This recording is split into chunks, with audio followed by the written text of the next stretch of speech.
Hello and welcome back to True Crime Phenomenon. This is Josh, and we're listening to our Phenom of the Week, which is Scott Peterson, episode number 5, The Trial Begins.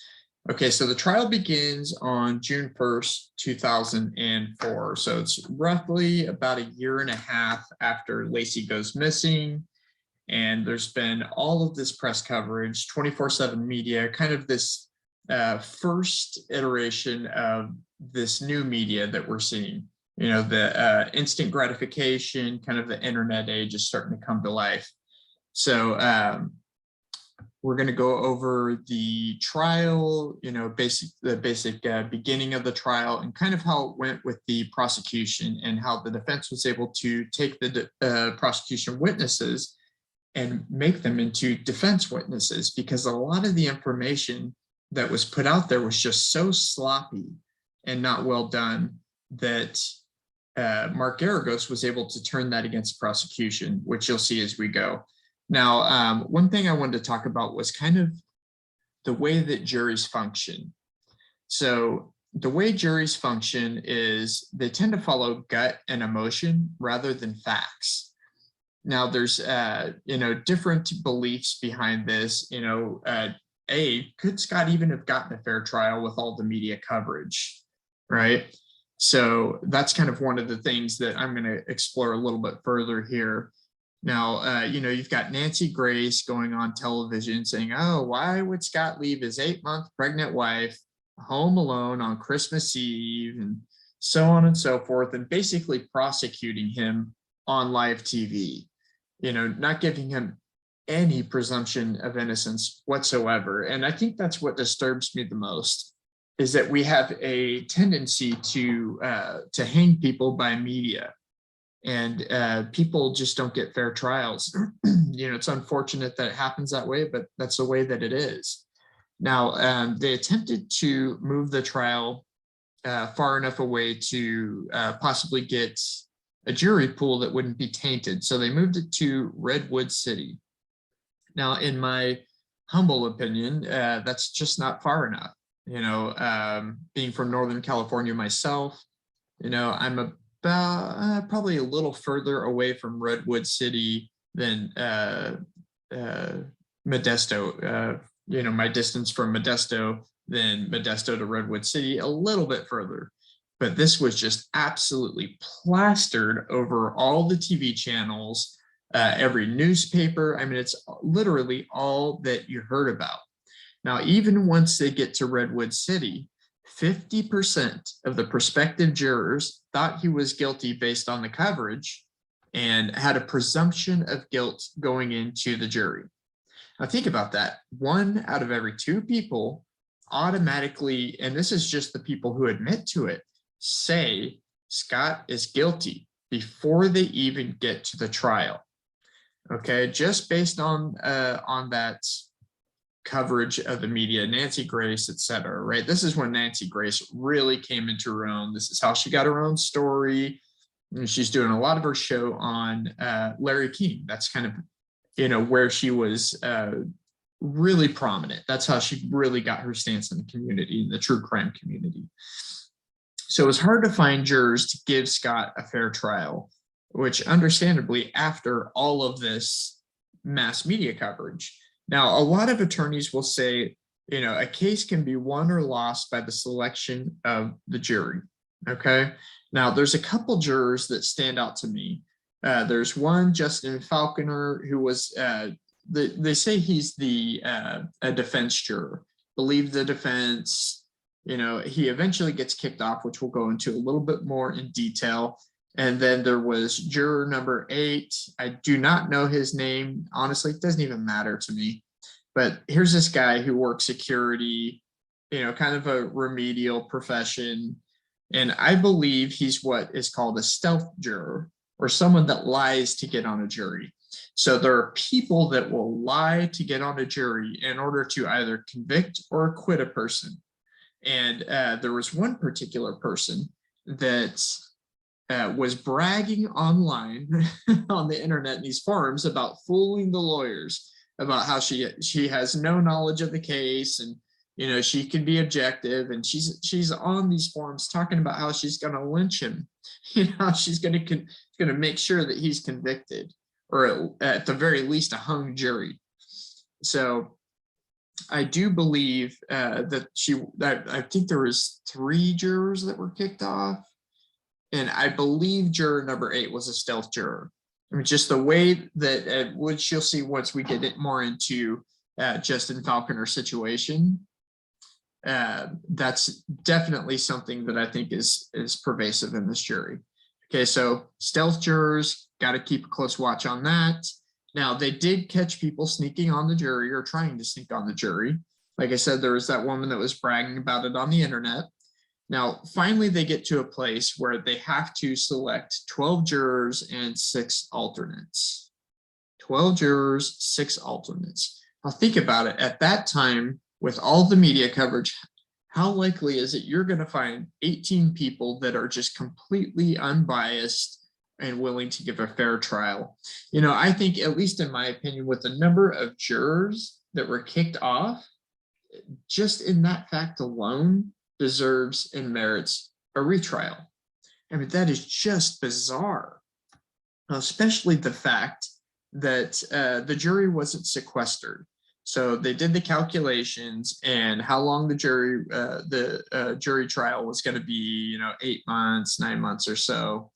And they said it was too expensive, and they would just admonish the jury to basically the honor system, I guess is what I'm getting at. Don't go home, don't read the papers, don't talk to anybody about it, so on and so forth.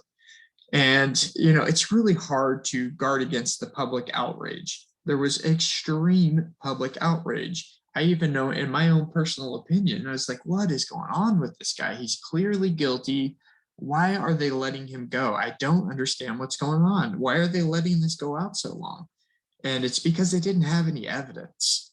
Now, I think another important thing with a case of this magnitude, there were no media cameras allowed in the courtroom. And I think that was a crucial mistake, because if this whole trial would have been done in the open air of the public, the same way that they've done all of the previous media coverage with this, then I think it would have been a completely different outcome. People would have seen how foolish the prosecution was. Now, like I said, I'm not taking up for Scott. Okay, I'm taking up for the system and what I would expect that I would get if I were in a jury trial. God forbid, but there are media cameras everywhere outside, and they're kind of telling 2 diametrically opposed stories. So you've got what's going on in the courtroom, and you've got people in the courtroom saying, well, boy, all of this is really, bad. And then you come outside and there's a completely different story that's going on outside than what's going on inside in the courtroom. Now, even, juror number 8 and the rest of the jurors, number 6 and 5 and so on, 5 was, I believe, was Justin Falconer. But they were talking, they came out afterwards and said, look, the prosecution was getting crushed. No credibility whatsoever. Now, a lot of people looked at Scott as far as in kind of like hindsight and said, he's a nice guy who likes to fish and golf. And it's really a stretch to think that he's a killer. And if you think about it, it really is. I mean, for all I know, Scott could be a sociopath. But being a sociopath does not make you a killer. It makes it easy for you to kill, but it does not make you a killer. Okay? So opening statements happen, and one of the key points in the prosecution was that Scott lied about the Martha Stewart lemon cookies in their opening statement. And in the opening statement, they said, look, Scott killed her the night before, disposed of the body the next day. That's why there's, he had plenty of time to clean up, and for when everybody eventually came to search a house, he was able to clean everything up and basically make a spotless crime scene. So prosecution rests on their opening statement, and then Mark Garagos comes up, and in his opening statement, he plays the video from Martha Stewart that day, which said exactly what Scott told them. So nobody had bothered to watch the Martha Stewart show. And I know I've talked about this before, but I just kind of want to hammer this home because this is something that is constant in this case. Just a complete botching of the investigation. Nobody bothered to watch the Martha Stewart show on that particular day to see if Scott was telling the truth. So Mark Garagos in his opening statement plays the video from that day, and the prosecution looks totally foolish. I mean, in their opening statement, they're saying this, and it's just completely foolish, right? And then another thing that Garagos did, which I thought was interesting, is he holds up the stack of discovery and looks at the jury and said there is zero forensic evidence in all of this discovery. They tore apart Scott's life and found zero forensic evidence, nothing that points to Scott as the killer. Obviously, they found the bodies and so forth, but there's literally zero forensic evidence. You know, there's the hair and the pliers, but I just don't give that credence personally. Now, of course, you've got Gloria Allred, you know, outside of the courtroom, and she's, you know, marching her client around, and, you know, love her or hate her, you know, she does serve a purpose. However, she does seem to sensationalize a lot. And I think that's something that really got into the heads of these jurors, right? Because the media is presupposing guilt upon Scott, right? Scott's guilty, you know, there's basically, you know, if the police say he's guilty, that type of attitude. And I do believe that for the most part, the police do have the right man, but I do believe they get it wrong sometimes, you know, and the media basically described it as a game of winners and losers of the day, because every day that the prosecution went up, they had all these witnesses and they wouldn't win every day. You know, their own witnesses would turn out to be defense witnesses. And it's almost every defense expert that came up was unable to conclude anything that pointed towards Scott. Now, there was a computer analyst that really helped the defense. Now, the prosecutor said they didn't know where she was killed, but they did know when. So they really stuck to this night before scenario, right? So December 23rd, 2002. That's the day they believe that Laci was killed. Well, the computer expert gets up, and Laci's computer showed she was looking at women's sunflower clothing and sunflower pattern umbrellas. Now, unless Scott is a fan of sunflowers, I don't think it was him. And the interesting part of that is, you know, Scott didn't know. Scott didn't know any of this happened. He didn't know she was looking up sunflower print things. Now, another interesting thing is Laci actually has a tattoo of a sunflower on her. So it makes sense. And it makes me wonder, what is Sharon Rocha thinking? Because she's the most outspoken in this whole crowd, right? Everyone else is just sad. But Sharon Rocha's, you know, saying, you know, she's completely turned on Scott. You know, he's guilty and so on and so forth. What is she thinking when they pull out this evidence about the sunflower clothing, the sunflower pattern umbrellas? Because she darn well knows Laci is super into sunflowers. Now, the reason this particular sunflower searching is a problem is because it doesn't give Scott enough time, because we know Scott was at his office at 10:30 a.m. It doesn't give him enough time to kill her and clean up the crime scene. If she was in fact up early in the morning, I think it was like 9 a.m., looking at the sunflower different items, right? Clothing and umbrella. So he would have had to kill her in a very short amount of time and actually clean up that crime scene. And nobody knew this before the trial. This was something that was revealed during the trial. I assume the prosecution may have known this, but they didn't know that Garagos was actually going to ask. So it was kind of a smoking gun that she was alive that morning, which totally flies in the face of the prosecution's theory. So you have to believe that Scott was able to do, which not even the police obviously believed. They obviously believed, because that's what they presented, that Scott killed her the night before and cleaned up the mess. And that's how come they were never able to find any forensic evidence. Okay. Now, after this revelation comes forward, they now don't know when, obviously. I mean, they're probably going to stick to it and just say Scott was on there looking at sunflower dresses, I would assume. They don't know when, how, or where she was killed. They know nothing about any of the critical details. So they would essentially move from, he bludgeoned her to death, blunt force trauma, to strangulation, because there was zero forensic evidence that showed this. Now, one thing that I think really comes out in the redirect, or not necessarily the redirect, but the defense examination of the witnesses, it really shows that there's definitely enough evidence to show that the police department botched the investigation and really looked like fools. They looked foolish. Detective Brocchini was essentially on Scott from the second he met him. Okay.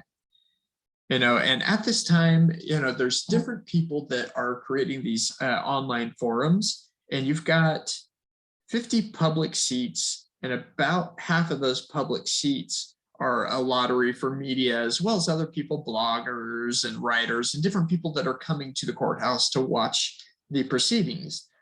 So you've got this huge online community talking about mostly what they don't know.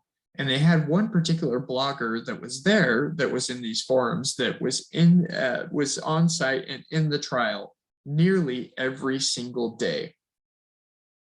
So she would go onto these discussion boards and not necessarily defend Scott, but say that it's not what you're saying. This is not what happened. And so immediately people would just turn on her on a dime and say, you're in love with Scott, just begin bullying her, or, you deserve to be killed like Lacey and Connor, and so on and so forth. I mean, there was really no room for any type of intelligent discussion of the facts on there. And the fact that they were not televising the trial, people were left to their own assumptions and what the media reported. And keep in mind, the media has a narrative, and if it does not fit the narrative, they will not introduce it to the public. Now, up here, you'll see a picture of the cement. Now, I promised this back a couple of videos that if I found a picture of this, I would do my best to, show it. So I actually found it on the A&E documentary, and I took a screenshot, and it doesn't turn out real clear, but this is a case in point, which I'll get more into here in just a moment. But this is one of those pieces of evidence that nobody knows about, nobody talks about, because they assume they've just got 5 anchors that's going to weigh down Lacey Peterson, which, I'm kind of putting the cart before the horse. We'll get back to that in a moment, okay? Now, like I said, on these public forums, if you supported Scott, you were bullied, called names, threatened, said you were in love with him, so on and so forth. So if it doesn't fit the narrative, then it doesn't get airtime on TV. Now, they had Detective Brocchini on the stand for 4 days, and Mark Garagos was absolutely grilling him. And one thing that he talks about is, in all the exhaustive searches, he found nothing to link Scott to the crime. Zero, nothing. And Brocchini admitted to this on the stand. He also admitted that the bleach report that was coming out in the media was not true. The house did not smell like bleach. There was no bleach mop to get rid of the evidence. There was also another rumor about vomit by the pool. Not true. Okay, so you've got an exhaustive search yields zero physical evidence, according to Detective Brocchini. Zero physical evidence leading to Scott. Bleach report, not true. Vomit report, not true. absolutely no physical evidence of a crime at their home. Now, there was a recorded call to the police department about the anchors. And they asked him, okay, you said you made a homemade anchor. How many did you make? He said, one. Right. And police said that you could clearly see 4 more being made. Now, if you go back to my evidence video, you'll see that you clearly can only see 1 being made rather sloppily. I'll admit to that. And I think anybody would admit to that. But it's not clear that you have 5 anchors being made. I mean, that is just silly. And it's really frustrating because, going into this, I was not a Scott Peterson supporter at all. I just wanted to dissect a case because one thing I've noticed lately, there's a lot of innocence fraud where people are going around and saying, okay, this person's innocent, this person's guilty, and so on and so forth, right? One case in particular, in my opinion, I think Stephen Avery's guilty. And I know that's not a popular opinion, but based on the evidence and all the surrounding circumstantial evidence that nobody talks about, there's much more to the story. And what I'm finding is the more that I drill down into these cases, especially these big ones, there's always much more going on than you can realize.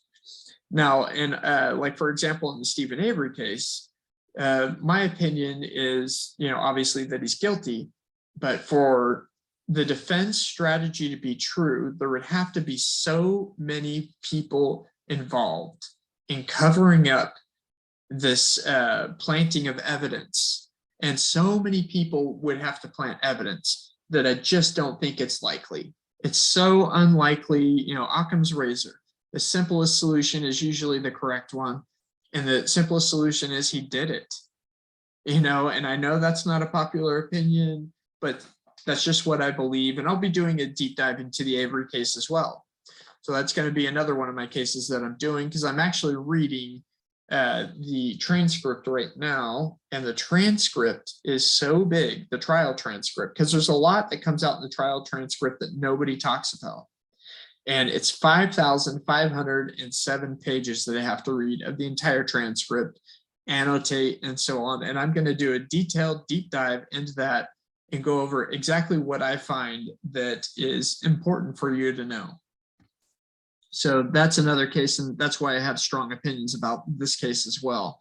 Now, the more deep dive I do into this one, the more I'm disturbed, deeply, deeply disturbed. Now, at one point, Nancy Grace was actually taken to the home of Scott Peterson. And they actually did kind of a walkthrough, and one of the defense investigators went with her and had been on Nancy's show and said, look, this is what Scott says he did. He took the leftover cement and used it to dry up some mud that was next to his driveway. And she's just like, I don't believe it. It's not true. Oh, come on. There's no way that happened. So they end up going to the house, and the defense investigator takes her over to the side of the driveway and shows her the picture that's on the screen, which shows all of the clumped up cement. Okay, all like tons. This is a lot of cement that was used here. And yeah, it's kind of stupid, but I mean, it just points more to Scott's telling the truth. Now, Scott lies about some stuff, obviously. He lies about his relationship with Amber Fry. He lies about telling the police about that. But I mean, what do you expect? Come out and say, hey, I'm an adulterer, pin this on me, please. I mean, it doesn't make sense to me.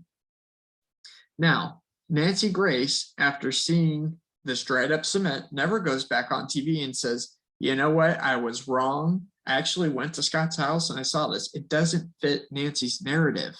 It doesn't fit the media narrative that Scott's guilty. He tells no truth. And, after you examine the evidence, you examine the testimony, that's just false. That's false. That Scott does tell the truth in certain areas, and there's certain areas where he omits the truth. Okay. And it seems like in this case, really the facts did not matter. It was literally just based on emotion. Now, we all know that Scott is in prison and he's eventually found guilty. And what makes me wonder, is it a facts-driven or emotion-driven verdict? And I would say that it's definitely 120,000% emotionally driven. Society has this need for justice. And, sometimes even if it's not the right person, society is satisfied with that. Okay. So, essentially the evidence ended up being it was how Scott acted or did not act, not based on any physical or circumstantial evidence, because even the circumstantial evidence tended to clear Scott. It was just on Scott's, actions after Lacey was found, after Connor was found, and so forth. Now, it didn't help that Detective Brocchini suspected him right away. Now, one thing that Garagos got him to admit on the stand was that he thought it was suspicious that he had that boat receipt. Right? He had that boat receipt, which if you ever go boating, especially in like marinas like this in California, you know that you have to keep the receipt stapled to a card and put on your dash. So it makes sense why he has that receipt. And then he thought it was suspicious that he didn't have the gas receipt. Huh? It's weird because it's like, well, you want your cake and you want to eat it too. You can't have it both ways. Either it's suspicious that he has receipts and not suspicious that he doesn't have receipts, or the other way around. You can't just say anything he does is absolutely suspicious. It just kind of shows Detective Brocchini's bias. And I understand this is a highly charged, highly emotional case. Yeah, Scott isn't a great guy, but when all you focus on is the husband and you don't actually investigate any other persons, this is what leads to wrongful convictions. And I think this is possibly what happened in this case. And if you go through the investigator's file and all the discovery, there's literally no other person investigated, not even the burglars, which is bizarre. The burglars across the street should have been investigated. Absolutely should have been investigated.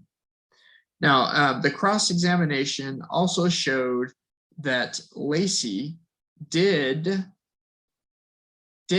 know about Scott's boat, which was omitted from Brocchini's police report. Now, was it intentionally omitted from the police report? Because this is something he admitted on the stand. It was not in the discovery file. This was something that Brocchini admitted on the stand, that he left that out, that the neighbor said that Lacey had used their bathroom on December 23rd. So supposedly the day that Scott kills her, he takes her to his warehouse, shows her, she sees the boat, and uses the neighbor's bathroom, the neighbor's bathroom, right? Because Scott didn't have a working bathroom in his shop or what have you, right? So Lacey uses the warehouse across the street, and the woman confirmed this to Detective Brocchini. And the only time this comes out in the public is when Detective Brocchini is questioned by Garagos, and Garagos confirms that he did know about this and that he did omit this from his report. It's just bizarre, absolutely bizarre that this isn't covered. How do we not know about these things? And this is the fundamental problem with our system. That in the honor system that to give the jurors not to watch coverage or read newspapers. And, I think that's another thing that I think needs to happen. Either you need to tape every single trial and release that tape after the fact, or you need to censure the media until after the trial, because I do not believe that Scott got a fair trial. Now, keep in mind, this is a small courthouse in Redwood City. All the witnesses, all the jurors are coming and going from the same doors. You're going to have them bumping into each other. And week 4 of the trial, Juror 5 gets dismissed because he said something to one of Scott's family members. he, basically said, "Oh, I'm going to ruin their shot. I need to get out of the shot." And so that's one of the reasons why he was removed. But juror 8, the one who I believe is a stealth juror, said he would talk about the case. So he wrote a letter to the judge outlining his concerns, along with Justin Falconer saying something to one of Scott's family members. He was removed from the jury. Now, the rest of the jury was interviewed, and other jurors did not agree with this assessment of juror number 8. Now, there's another juror, I think juror number 4, that believed that he was kind of on the edge of talking about stuff, and they would kind of redirect away from it. But I don't know, juror number 8 just does not sit right with me. I do believe he was a stealth juror, and that's my belief. I'm not saying it's true. That's my allegation, what I think. Doesn't mean it's true. Juror number 5, Justin Falconer, he started going out on the media, including on Nancy Grace, and said, "Oh, how long, Nancy saying, how long were you on the jury, Justin? A lot longer than you, Nancy." And that really got Nancy laughing, because Justin was up there saying, "Look, they haven't proved their case. You guys really need to be stating the facts here. And Nancy, you're not covering this trial truthfully." And, Nancy didn't like it. She kind of laughed it off. And, he kind of outlined how the prosecution was an absolute disaster. And every witness that they brought up was turned. So shortly after Justin's kicked off of the case, he's getting death threats. He's getting all kinds of hate mail and all these different things sent to his home, right? And, in his mind, he thinks the other jurors know what happened to him and kind of how to weight on their minds. Now, I definitely think with the case with like O.J. Simpson, O.J. was clearly guilty. And I definitely think that this was a case for O.J. Simpson. I don't quite think this was the case for the Lacey Peterson and Connor Peterson murder. I don't think that people would go that far like they would for the O.J. Simpson trial, but who knows? Who knows what they were thinking? I wasn't in that particular situation. Now, Scott was often described by the jury afterwards as being completely emotionless. Now, if you look at the courthouse in Redwood City and you look at where the defense was, where the prosecution was, and where the jury was, you had the defense is furthest away from the jury, and Scott was on the very end of that defense table. And you had Scott's lawyers to the right of him. To the right of Scott's lawyers is another table where you've got the prosecution. And then to the right of them is the jury. So the jury has to look around the prosecution attorneys as well as the defense attorneys to see Scott. Now, there's one particular case where I thought it was interesting, where Scott turned away from the autopsy photos. He did not want to see them, and neither did his family for that matter. They all kind of turned away and just, got sick to their stomachs. And there is a courtroom illustration that shows Scott, and the illustration shows him looking completely, I don't want to say terrified, but just like he's about to throw up, sick to his stomach. And at that particular point, the jury said, well, Scott showed no emotion. Well, they couldn't see Scott. They couldn't see him. And if you actually go Google that courtroom and look what they had to look through, it's very unlikely that they saw him, especially if he's turning away. No way they could see him if he's turning away. But the courtroom artists did see him, and they got a really good picture of Scott distressed, clearly distressed. So Scott and his family both turned away. And, for that day, that's probably the hardest day for the jury as well, when they saw the baby pic. So if you think about it, at least that's how they describe it, right? Their hardest day was when they saw the baby, because the baby was fully formed with eyes, mouth, nose, everything, with this just translucent skin. It was just a terrible thing to see. And for them to have this impression of Scott that's obviously not true, because they can't see him. All they see is the back of his head. while he's turning away from the photo. And these two diametrically opposed opinions based on the courtroom illustration and what they saw as far as the back of his head are very different takes on how Scott felt that day.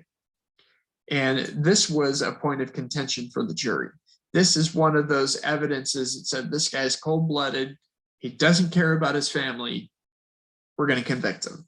I do believe this, coupled with Amber Fry's testimony and the kind of the sleazy conversation, because he was just, I mean, he had no idea he was being taped first off, but I mean, he was just fully into this affair. But that does not make Scott a murderer. It really doesn't.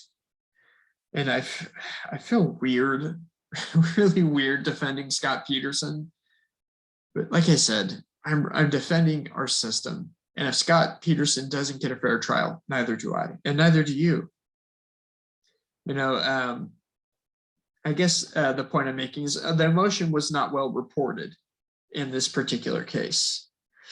Now, Amber's recorded calls are going to be the last part of the trial that we cover. And this part was really, really, really, really bad for Scott. It made him look terrible. Okay, so, you know, Scott in the eyes of the public, in the eyes of the media, were guilty. Whether or not he was, you know, there was any evidence that linked him to it, in their eyes, he was guilty. Now, that's going to wrap it up for this episode. I just really appreciate everybody that's taking the time to listen to these episodes. You know, I don't want to come off as this conspiratorial person. You know, I just want to look at the facts and the evidence. And I think that's what we owe Scott. I think that's what we owe Lacey and Connor most of all. We owe them the truth. And if this is the truth, then we need to free Scott. If he is not guilty of this, Scott should not be in prison. And I think that's what I want to leave you with. We need to examine the system, and whether or not you like Scott, you love Scott, or you're indifferent, the system needs some work. Now, let me know, subscribe, like, share, and comment below. I'm dying to know what you think. What do you think about the evidence I presented? What do you think about the evidence that was left out of the media? What do you think about the portrayal of the media? What do you think about the case thus far? With all the evidence I've shown you, with all the testimony, the lack of physical evidence, the bad timeline, the botched investigation, did you think Scott Peterson was guilty? I want to know what you think. So if you're listening to this, down in the comments, just write guilty or not guilty, G, NG, any way you want to do it. Let me know what you think, because, you know, I'm not sold either way. Like I've said in the past, I feel like he did it, but I don't think there's enough evidence to convict him. And maybe there's more evidence I'll stumble upon that I just don't know about yet. But I'm going through this case with a fine-tooth comb, and everything that I'm seeing is pointing towards innocence. So like I said before, like, share, comment, subscribe. Please leave down in the comments below guilty or not guilty, G, NG. I'd really appreciate that. This is Josh with True Crime Phenomenon with our Phenom of the Week, Scott Peterson. This is episode 5. The trial begins. Thank you so much and have a wonderful day.